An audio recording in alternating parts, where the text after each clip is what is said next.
آغاز وقت پر کائنات ایک عظیم دھماکے سے وجود میں آ گئی۔ کائنات اس وقت دراصل ایک نقطہ تھی۔ یہ نقطہ لامحدود طور پر چھوٹا، ناقابل تصور حد تک گرم اور لامحدود و لامتناہی کثافت و توانائی پر مشتمل تھا۔ ہم بگ بینگ کی عظمت کا اندازہ اس بات سے لگا سکتے ہیں کہ سارے کا سارا مادہ اور توانائی جو کہ آج ہم تقریباً 4 کھرب کہکشاؤں میں دیکھتے ہیں، وہ سب کا سب اس ایک نقطے میں قید تھا، جس کی جسامت ایک سادہ ترین ہائیڈروجن کے ایٹم سے بھی کم تھی۔ تمام قابل مشاہدہ تمام کائنات اس وقت صرف 1 سینٹی میٹر کے بھی کروڑویں حصے جتنی مختصر تھی۔ ہر چیز ناقابل یقین حد تک کثیف اور گرم تھی۔ اس وقت تک مادہ وجود میں نہیں آیا تھا، بس توانائی ایک بپری ہوئی شکل میں موجود تھی۔ بس یہی نقطہ آغاز تھا ہماری کائنات کا اور اس میں موجود ہر چیز کا۔ اس وقت ہر چیز بہت ہی سادہ تھی۔ کائنات کی وہ تمام بنیادی قوتیں جنہیں ہم آج جانتے ہیں، وہ سب ایک اور یکجان تھی۔ اس وقت کائنات کسی خاص ترتیب میں نہیں ڈھلی ہوئی تھی، نہ ہی اس کی کچھ ساخت تھی۔ اس اولین وقت میں قوانین فزکس جنہوں نے کائنات کو اس کی موجودہ شکل و صورت دی ہے، بذات خود تشکیل پا رہے تھے۔ کشش شکل یا گریوٹی پہلی قوت کے طور پر نمودار ہوئی۔ کائنات اور اس میں موجود ہر چیز کی قسمت کا فیصلہ اسی وقت ہو گیا تھا۔ کارلوس فرینک نے ایک سپر کمپیوٹر پر مصنوعی طریقے سے یہ سمجھنے کی کوشش کی کہ کس طرح کشش شکل نے کائنات کو اس کی موجودہ شکل دی۔ یہ جاننے کے لیے انہوں نے کئی طرح کی مصنوعی کائناتی سپر کمپیوٹر پر تشکیل دی اور ان میں کشش شکل کی قیمتیں مختلف رکھیں۔ انہوں نے پہلی سیمولیشن میں گریوٹی کی قیمت اس کی موجودہ قیمت سے بہت کم رکھی، جس کا نتیجہ کچھ بھی نہ نکلا۔ اتنی کم گریوٹی کے ساتھ مادہ ایک ساتھ یکجا ہو ہی نہیں سکتا تھا، یعنی گریوٹی کی موضوع شدت نے ہمیں بچا لیا، کیونکہ اگر یہ اپنی موجودہ قیمت سے تھوڑی سی بھی کم ہوتی تو ہماری کائنات بہت ہی بیزار کن جگہ ہوتی، ایک ایسی جگہ جہاں ہر چیز ایک دوسرے سے دور بھاگ رہی ہوتی۔ اور جب مادہ ہی ایک جگہ جمع نہ ہوتا تو ستاروں کو جنم دینے والے گرد و غبار کے بادل کیسے وجود میں آتے؟ ہماری کائنات کو اس کی موجودہ شکل و صورت دینے میں کشش شکل کا ایک بڑا ہی اہم کردار ہے۔ اگر گریوٹی اپنی موجودہ شدت سے ذرا بھی کم ہوتی تو ستارے ہوتے نہ ان سے بھری کہکشائیں اور نہ ہی کچھ اور۔ ایک اور سیمولیشن میں فرینک نے قوت کشش کی شدت اس کی موجودہ کیفیت کے مقابلے میں زیادہ رکھی، لیکن نتیجہ وہی۔ اگر کشش شکل اپنی موجودہ شدت سے ذرا بھی زیادہ مضبوط ہوتی تو کائنات اپنی ابتدا کے کچھ عرصہ بعد ہی ایک بلیک ہول کی شکل میں سمٹ کر ختم ہو جاتی۔ مختصر یہ کہ کائنات کی تشکیل سے لے کر اس کی موجودہ شکل و صورت کو برقرار رکھنے کے لیے گریوٹی کو بالکل اتنا ہی طاقتور، اتنا ہی شدید ہونا چاہیے تھا جتنی یہ اس وقت ہے۔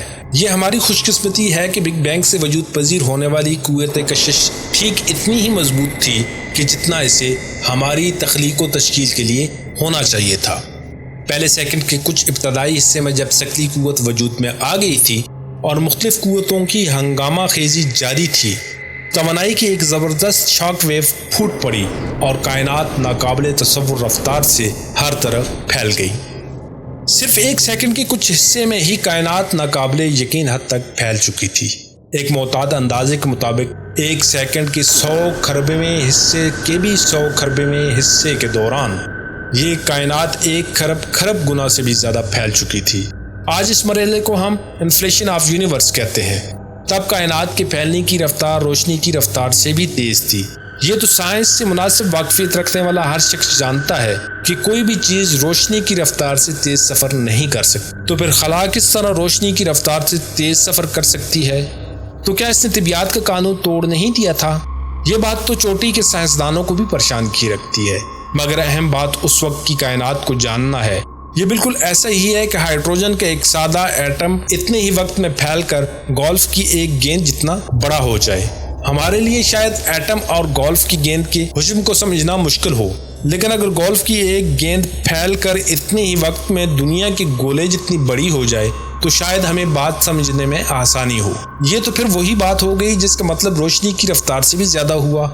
بات دراصل یہ ہے کہ ابتدائی وقت میں بہت ساری چیزیں جو ایک دوسرے کے بہت قریب تھیں، بہت ہی تیزی کے ساتھ وقوع پذیر ہوئیں۔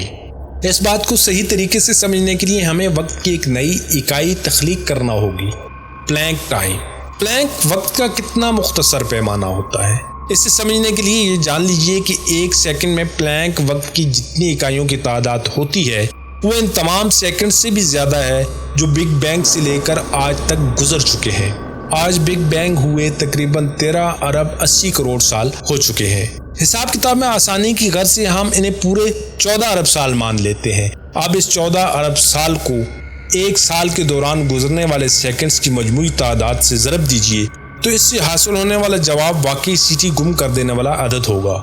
وقت کا یہ پیمانہ یعنی پلینک ٹائم اس قدر مختصر ہے کہ انسان اس کا ادراک ہی نہیں کر سکتا۔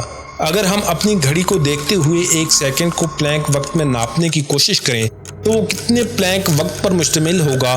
وہ 1 ارب ارب ارب ارب ارب پلینک سیکنڈز پر مشتمل ہوگا۔ چلیے اب واپس بگ بینگ شروع ہونے کے اولین وقت کی طرف چلتے ہیں۔ اس وقت بگ بینگ کی عمر صرف چند پلینک سیکنڈز ہی تھی۔ اس وقت مادہ نہایت تیزی کے ساتھ کائنات میں پھیل رہا تھا۔ اگلے چند پلینک سیکنڈز میں کائنات پیدا ہو چکی تھی۔ ہتھیلی پر سما جانے والی یہ چھوٹی سی کائنات صرف ایک سیکنڈز کے بہت ہی معمولی حصے میں پھیل کر ہمارے کرۂ ارض جتنی جسامت کی ہو گئی، اور پھر اسی قدر معمولی وقت کے دوران یہ مزید پھیل کر ہمارے نظام شمسی سے بھی بڑی ہو گئی۔ اس وقت تک کائنات ایک بپھری ہوئی توانائی کا طوفان تھی۔ وہ لامحدود و لامتناہی طور پر گرم اور کثیف تھی، جس کا ہم تصور بھی نہیں کر سکتے۔ بس اتنا سمجھ لیجئے کہ اس کے مقابلے پر کسی بھی ستارے کا قلب، جس کا درجہ حرارت کروڑوں ڈگری سینٹی گریڈ میں ہوتا ہے، بہت ہی ٹھنڈا اور پرسکون لگے گا۔ بلکہ یوں کہنا زیادہ مناسب ہوگا کہ اس درجہ حرارت میں ایٹم بھی اپنا وجود قائم نہ رکھ سکیں گے۔ اس وقت درجہ حرارت خربوں سینٹی گریڈ تک جا پہنچا تھا۔ جیسے جیسے کائنات پھیلتی گئی ویسے ویسے اس کا درجہ حرارت بھی کم ہوتا گیا۔ کم ہوتے درجہ حرارت نے کائناتی ارتقاء کے اگلے مرحلے میں اہم کردار ادا کیا۔ عظیم دھماکے بگ بینگ سے پیدا ہونے والی خالص توانائی سب ایٹمک پارٹیکلز میں تبدیل ہونا شروع ہو گئی۔ یہ ہماری کائنات میں تشکیل پانے والا اولین مادہ تھا۔